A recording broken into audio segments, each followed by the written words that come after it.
Bali narito po tayo ngayon sa Himlayan at ating po tutuklasin kung ano po ang mga hiwagang tinatago dito.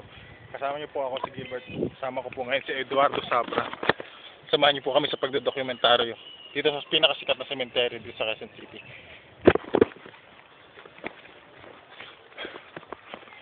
Medyo hapon na po. Medyo palabog na ang araw. Dito pa rin kami. Ito po, nakikita niyo po siya. Medyo kinukuto na po siya sa sobrang init kanina tanghali. Buti po, palabog na po ngayon yung araw.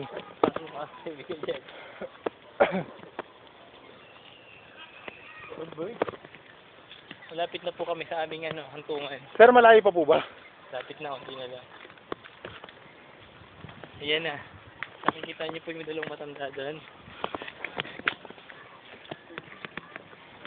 Ngayon po, papalapit na po tayo doon sa pupuntahan nating puntod. Magkatabi po yun. Nandito na po tayo. Medyo malayo na rin po yung lakbay natin kaya medyo nakakapagod.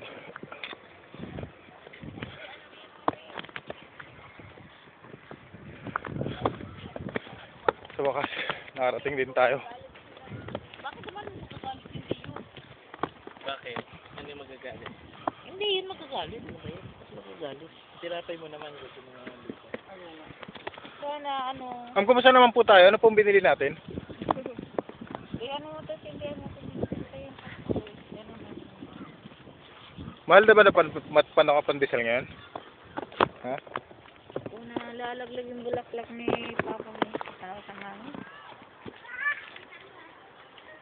Kuha pa nga kayo ng isang parang isang po.